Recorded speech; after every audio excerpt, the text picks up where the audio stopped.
Assalamualaikum warahmatullahi wabarakatuh. Selamat datang di pembelajaran Akidah Akhlak kelas 11 bab Syariat, Tarekat, Hakikat, dan Ma'rifat bersama Timeline Guru.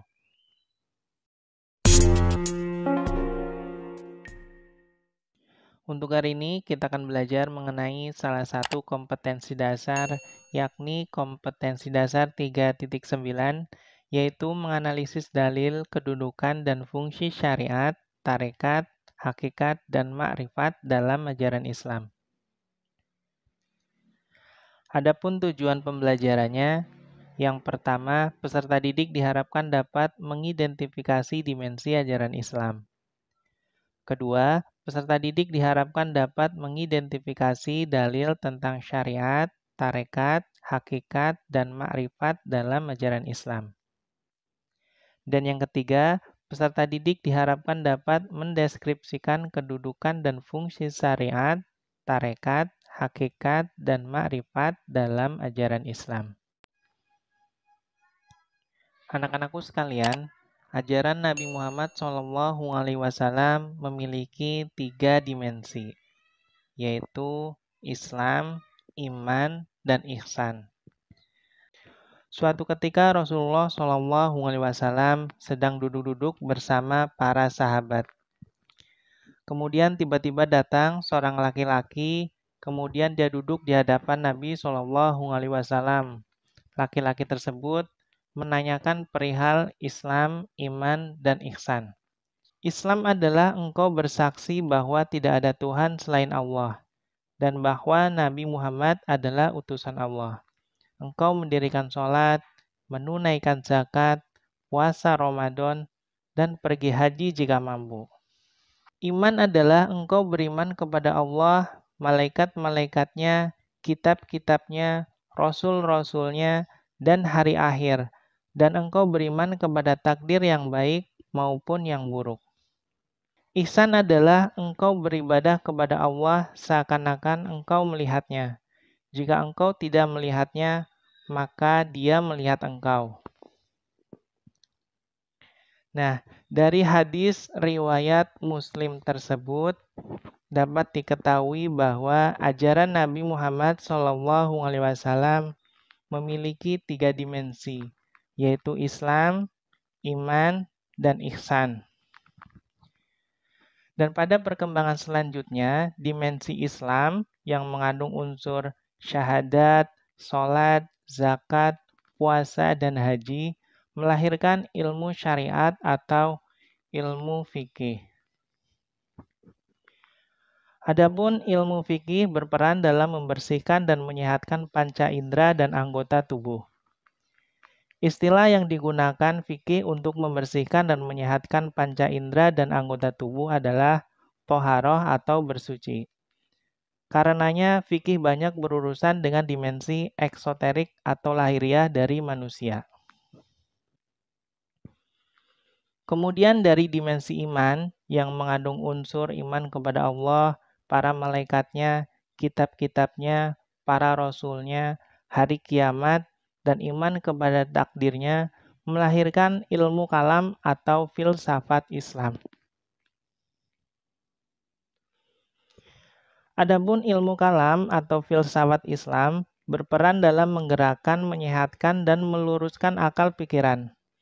Karenanya, filsafat Islam banyak berurusan dengan dimensi metafisik dari manusia, dalam rangka menghasilkan konsep-konsep yang menjelaskan inti tentang sesuatu. Adapun dari dimensi ihsan, pada perkembangannya melahirkan ilmu tasawuf. Nah, ilmu tasawuf ini berperan dalam membersihkan hati sanubari. Karenanya, tasawuf banyak berurusan dengan dimensi esoterik atau batin dari manusia. Baiklah, pada uraian sebelumnya telah kita bahas bahwa salah satu dimensi ajaran Nabi Muhammad SAW adalah ihsan, di mana pada perkembangan selanjutnya ihsan melahirkan ilmu tasawuf. Nah, inilah yang akan kita bahas pada hari ini. Apa itu ilmu tasawuf? Ya, secara istilah, ilmu tasawuf adalah ilmu untuk mengetahui keadaan jiwa, baik maupun buruk, kemudian bertekad untuk mensucikan jiwa tersebut dari sifat-sifat buruk. Diisi dengan sifat-sifat yang baik, serta berusaha merambah jalan untuk berada dekat di sisi Allah Subhanahu wa Ta'ala. Allah berfirman, A'udzubillahi minasyaitonirrajim, Yauma la yanfa'u ma'ulu wala banun illa man atallaha biqalbin salim. Yang artinya yaitu di hari harta dan anak laki-laki tidak berguna kecuali orang-orang yang menghadap Allah dengan hati yang bersih.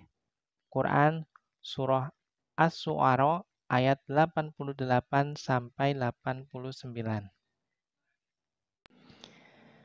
Dalam ilmu tasawuf ada beberapa tingkatan yang harus dilalui seseorang dalam perjalanan spiritualnya, yaitu syariat, tarekat, hakikat, dan makrifat. Setiap tingkatan dibangun berdasarkan tingkat sebelumnya. Syarat pertama adalah mengambil dan mengikuti syariat, yaitu ketentuan hukum yang dibuat oleh Allah untuk kehidupan manusia. Ketentuan yang dibuat oleh Allah tersebut harus dilaksanakan dengan sepenuh hati. Inilah yang dinamakan tarekat. Dan seterusnya akan dicapailah tingkatan hakikat dan bermuara pada tahap makrifat. Perihal 4 tingkatan dalam dunia tasawuf, untuk lebih jelasnya, mari kita amati dan perhatikan penjelasan berikut. Tingkatan tasawuf yang pertama adalah syariat. Apa itu syariat? Syariat berasal dari akar kata syara'a yang berarti jalan. Ia adalah jalan yang benar sebagai rute perjalanan yang baik dan dapat ditempuh oleh siapa saja.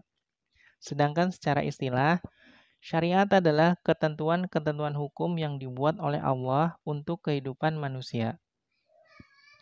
Allah berfirman, A'udzubillahi minasyaitonirrajim, Tsumma ja'alnaka 'ala syari'atin minal amri fattabi'ha wa la tattabi' ahwa'al ladzina la ya'lamun. Yang artinya, kemudian kami jadikan kamu berada di atas suatu syariat atau peraturan dari urusan agama itu.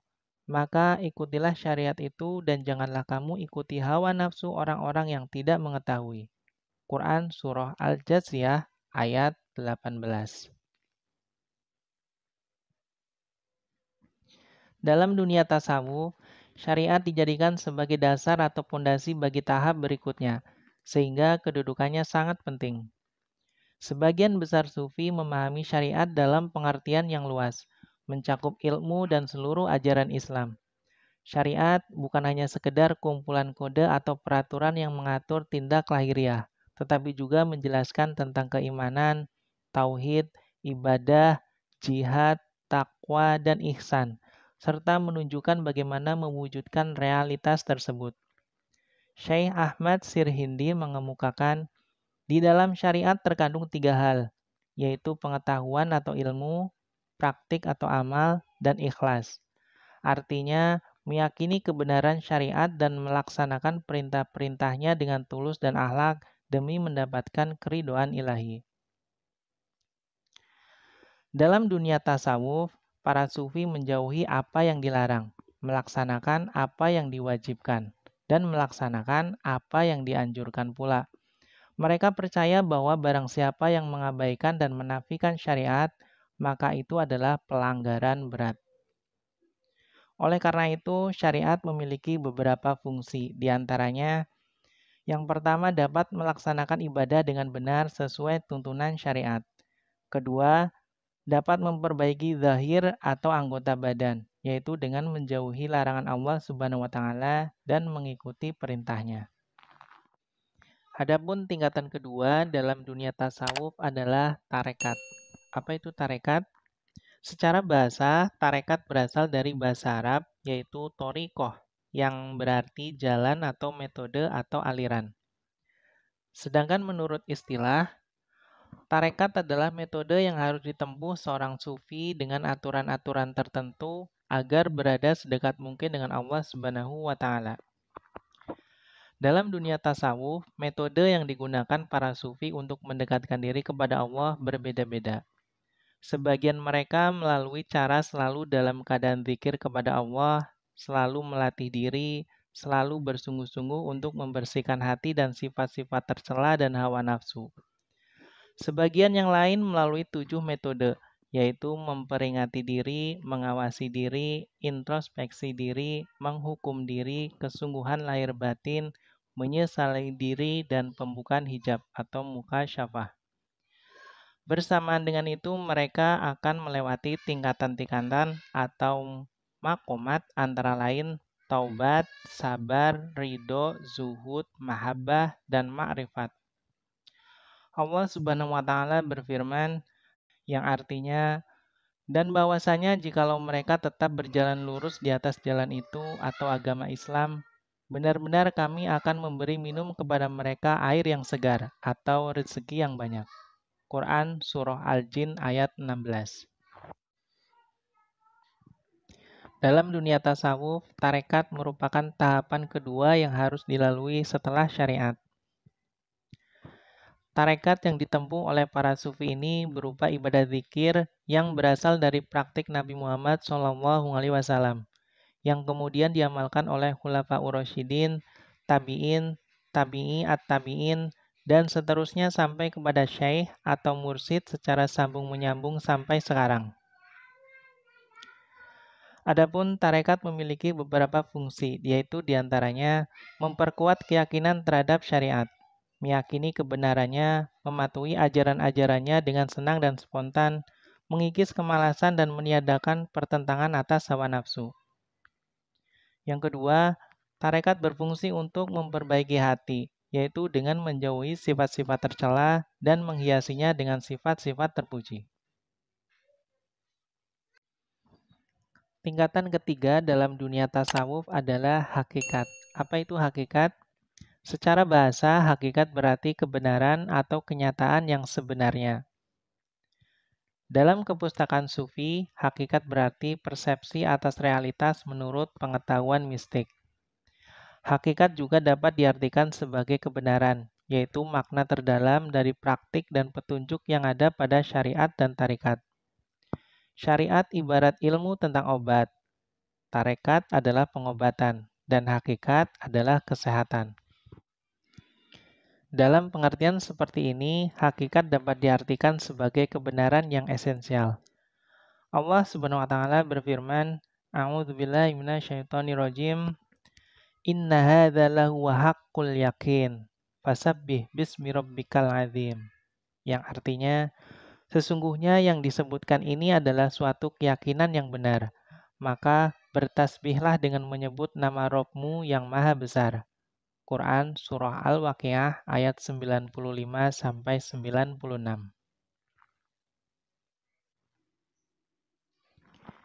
Dalam dunia tasawuf, hakikat merupakan tahapan ketiga setelah syariat dan tarekat.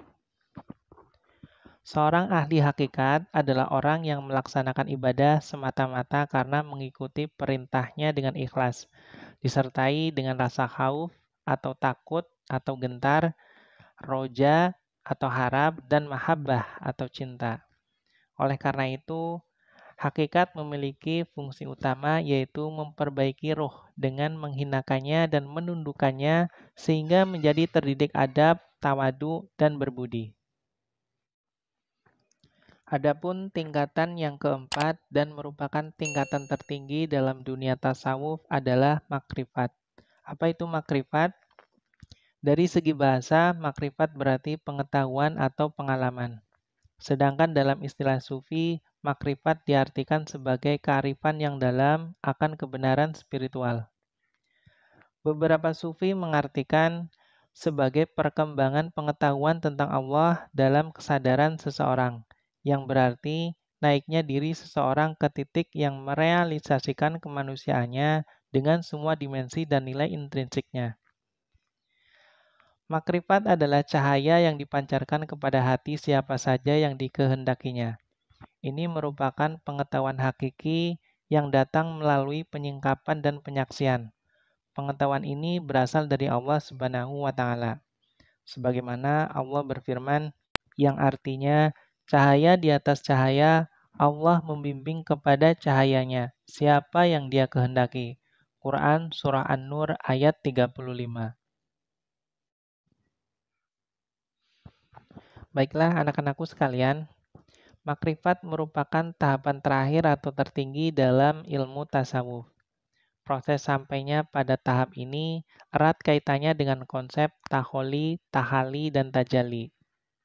Taholi yaitu mengosongkan diri dari akhlak tercela dan perbuatan maksiat melalui taubat.